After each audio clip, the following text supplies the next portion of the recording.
Hello दोस्तों, नमस्कार। YouTube channel में आपका स्वागत। आज हम आपके लिए लेके आए हैं कर्मधारय समास। दोस्तों, आपने भी YouTube चैनल को लाइक, शेयर व सब्सक्राइब नहीं किया हो तो एक बार अवश्य उसको सब्सक्राइब करें, जिससे कि मेरा वीडियो आपके पास सबसे पहले पहुंच सके। दोस्तों, अब पढ़ते हैं हम कर्मधारय समास। तत्पुरुष समानाधिकरण कर्मधारय। कर्मधारय समास है, ये तत्पुरुष समास का ही भेद है। तत्पुरुष समानाधिकरण मतलब दोनों भागों में समान रूप से बांटना। समान रूप से मतलब विभक्तियां, दोनों पदों में समान विभक्तियों का होना ही समानाधिकरण होता है। कर्मधारय अर्थात समान अधिकरण से युक्त तत्पुरुष कर्मधारय समास है। दोस्तों, इस समास में पूर्व पद व उत्तर पद में समान विभक्ति का प्रयोग होता है। दोस्तों, ध्यान दें कि पूर्व पद व उत्तर पद में समान विभक्ति का प्रयोग हो तो उसे हम कर्मधारय समास कहा जाता है या कर्मधारय समास कहते हैं। इस समास के अंतर्गत विशेषण विशेष्य पदों का प्रयोग होता है। दोस्तों, कर्मधारय समास को 4 भेदों में बांटा गया है, अर्थात कर्मधारय समास के 4 भेद होते हैं।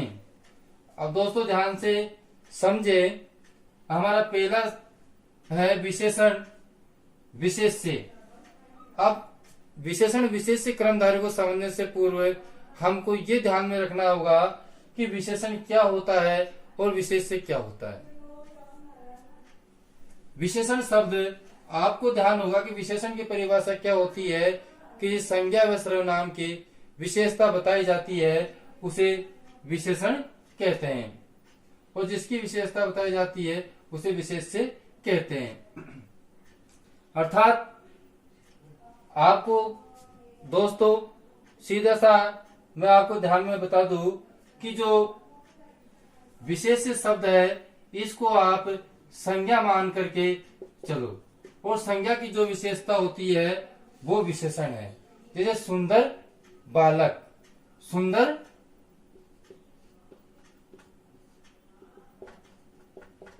बालक है, तो दोस्तों बालक जो शब्द है वो संज्ञा है, और इस बालक की जो विशेषता है मतलब इस संज्ञा की जो विशेषता है वो क्या कहलाता है? विशेषण कहलाता है। हम इसको विग्रह करने में च, असो या तत् का भी प्रयोग कर सकते हैं विग्रह करने पर। इसी प्रकार दोस्तों उपमान उपमेय कर्मधारय समास, इसमें भी हमको ये ध्यान में देखना है उपमान शब्द क्या होता है, उपमेय क्या होता है। उपमान जो शब्द है जिससे हम तुलना करते हैं वो उपमान है, और जिसकी तुलना की जाती है उसे हम उपमेय कहते हैं। दोस्तों ये ध्यान रखना है, जिसकी हम तुलना कर रहे हैं वह शब्द कहलाएगा उपमेय, और जिससे तुलना कर रहे हैं वो कहलाएगा अपना उपमान। इसी प्रकार उपमानोत्तर पद कर्मधारय मतलब जिस समास में उपमान उत्तर मतलब उपमान जो है जिससे अपन तुलना कर रहे हैं वो पद उत्तर मतलब बाद में हो तो वो भी कर्मधारय समास होता है। अब दोस्तों इनको विग्रह करते समय हम इन दोनों में ईव शब्द का मध्य में प्रयोग करेंगे, क्योंकि दोनों के मध्य हम समानता देखते हैं जिससे कि वो तुलना कर रहा है। इसी प्रकार अवधारणा पूर्व कर्मधारय समास, इसमें हम विग्रह करने पर एव लगाते हैं, जिनकी अवधारणा बनी हुई है कि यह शब्द वही है। जैसे वेद संपत्ति है, वेद ही संपत्ति है, तो इस प्रकार हम इनके साथ में इस प्रकार प्रयोग करते हैं। दोस्त, अब हम कर्मधारय समास के उदाहरणों में कर्मधारय समास को समझेंगे। देखिए, कर्मधारय समास का पहला भेद था विशेषण विशेष से कर्मधारय समास। जैसे पहला उदाहरण है आपका पीतम अम्बरम। जो पीतम शब्द है ये आपका विशेषण है और अंबर शब्द है वो आपका विशेष्य है। तो पहला पद यहाँ पर इस संज्ञा की विशेषता बता रहा है कि अंबर कैसा है, मतलब वस्त्र, अंबर का अर्थ है वस्त्र, वस्त्र कैसा है, पीला, तो पीला वस्त्र। इसके हम जब विग्रह करते हैं तो विग्रह करने पर समान विभक्ति में ही इसका विग्रह करते हैं। दोस्तों, इस बात को ध्यान देना है कि आपका समस्त पद जिस लिंग में होता है उसी में हमको उसका विग्रह करना है। ये नपुंसकलिंग में है तो इसका विग्रह करेंगे नपुंसकलिंग में ही, नपुंसकलिंग एक वचन में पीतम अम्बरम इति। इसी प्रकार वीर पुरुष है, जो वीर पुरुष शब्द है यह आपका पुल्लिंग का शब्द है तो इसका विग्रह भी पुल्लिंग एक वचन में ही करेंगे। तो वीर है, पुरुष है, इति। इस प्रकार ये उदाहरण बन जाएगा। आगे देखिए दोस्तों, महापुरुष है, महान च असो पुरुष है। दोस्तों, मैंने आपको बताया था कि विग्रह करने पर च असो च तत् इस प्रकार लगा सकते हैं, क्योंकि असो भी विशेषण ही शब्द है, इसलिए हम विशेषण है महान, इसके साथ में च असो का प्रयोग कर सकते हैं।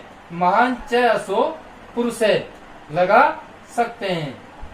यहाँ पर असो प्रथमा विभक्ति, महान प्रथमा विभक्ति का है, इसलिए असो भी प्रथमा विभक्ति एक वचन का ही आया है। जैसे उत्तम है जना, यह जना शब्द है, ये जना शब्द बहुवचन का है, इसलिए यहाँ अपन लिखेंगे विग्रह करने पर उत्तमा बहुवचन में च ते जना।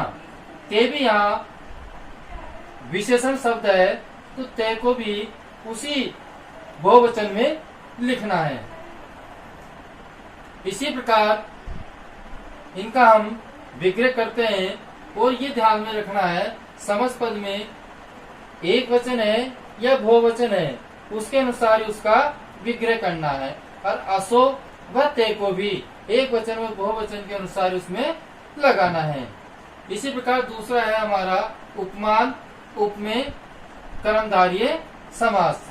उपमान उपमेय का मैंने बताया था, उपमान होता है जिससे तुलना की जाती है वो उपमान है, और जिसकी तुलना की जाती है वह उपमेय है। तो देखिए, घन श्याम, तो घन, अब मैंने बताया था आपको उपमान जिससे तुलना की जाती है, तो तुलना किससे कर रहे हैं, घन से। तुलना किससे कर रहे हैं, घन से, तो घन क्या हो गया, उपमान। और जिसकी तुलना की जाती है वो क्या हो जाएगा, उपमेय। तो तुलना किसकी कर रहे हैं, श्याम की। दोस्तों, हमको ये विशेष रूप से ध्यान रखना है कि जो इव शब्द है यह हमेशा उपमान के बाद ही लगाना है। आपने अगर ये ध्यान रख लिया कि इव शब्द ख लगाना है तो आपका ये विग्रह निश्चित ही सही हो जाएगा। जैसे कुसुम कोमलम, तो कुसुम जो शब्द है वो आपका उपमान शब्द है और कोमल जो शब्द है वह आपका उपमेय है। तो हम इसका विग्रह बना देंगे कुसुम इव कोमलम। यहाँ पर तुलना की जा रही है कि कोमल कैसा है, फूल के समान। तो जहाँ तुलना की जाती है वहाँ पर उपमान उपमेय कर्मधारय समास होता है। जैसे कि दोस्तों चंद्रमुखम, तो चंद्र क्या है, उपमान, तुलना किससे कर रहे, चंद्रमा से। और मुख क्या है, उपमेय, तुलना किसकी कर रहे हैं, मुख की। तो इस प्रकार यह बन जाएगा अपना चंद्र इव मुखम। इसी प्रकार अगला उदाहरण है शेलो उन्नते। यह आपके गुण संधि है तो ओ का उ हो जाएगा, है ना। पुल्लिंग शब्द है तो शेल है इव उन्नत है। तो इस प्रकार हम विग्रह कर सकते हैं। उपमानोत्तर पद कर्मधारय। कहने का तात्पर्य जो उपमान शब्द है वो उत्तर मानी बाद में हो, मतलब जिससे हम तुलना कर रहे हैं वो चीज हमको बाद में मिलनी चाहिए। दोस्तों मैं एक बात कह दूं आपकी कि तुलना हम किसी पक्षी है, पशु है, जानवर है या ब्रह्मांड में कोई एक वस्तु है उसके साथ ही हम तुलना कर सकते हैं, और जिसके साथ में हम तुलना करते हैं उसके साथ में हमको यू लगाना है। तो दोस्तों हम ये भूल जाते हैं यू कहाँ लगाना है, तो उसके लिए आप ये ध्यान रखना कोई पशु, पक्षी, जानवर या कोई ब्रह्मांड में जैसे चंद्रमा है, सूर्य है, ऐसे शब्द आ जाते हैं तो उनके साथ में यू लगाना है। मेन बात तो आपको यह ध्यान रखनी है कि हमको उपमान के बाद ही यू लगाना है। जैसे कि पुरुष है व्याघ्र। पुरुष क्या शब्द है? विशेष से, मतलब कहने का तात्पर्य उपमेय। जो पुरुष शब्द है वो क्या है आपका? उपमेय। वो व्याघ्र जो शब्द है वो क्या है? उपमान। तो इस व्याघ्र के बाद ही हम यू लगाएंगे। तो पुरुष है व्याघ्र इव। इसी प्रकार पुरुष है सिंह। जो सिंह शब्द है वो क्या आपके? उपमान है। तो सिंह के बाद ही, उपमान के बाद ही यू लगाएंगे। वो पुरुष शब्द को यथावत प्रथमा विभक्ति एक वचन में लिख देंगे। जैसे मुख कमलम नपुंसकलिंग है तो आपको ढूंढना है कि अपना उपमान शब्द कौन सा है, उसके साथ ही यू लगाएंगे। अगर उपमान शब्द आगे होता है तो हम बीच में यू लगाएंगे, अगर उपमान शब्द पीछे होता है तो यू हम बाद में लगाएंगे। लगाना यू उपमान शब्द के बाद ही है। जैसे मुख कमलम, मुख कमल के समान है। इसी प्रकार पुरुष है नाग है, तो इसमें उपमान शब्द कौन सा है? नाग। पुरुष किसके समान है? नाग के समान। नाग पुरुष के समान नहीं होता, पुरुष नाग के समान है। तो ये उपमान शब्द यहाँ है तो उपमान को देखकर ही हम यू लगाएंगे। इसी प्रकार अगला चौथा बताया था भेद अवधारणा पूर्व पद कर्मधारय समास। इसमें हमको एव का प्रयोग करना है। एव का तात्पर्य होता है ही। जैसे विद्या धनम, मतलब विद्या ही धन है, ऐसी अवधारणा मानी गई है, ऐसा माना गया है।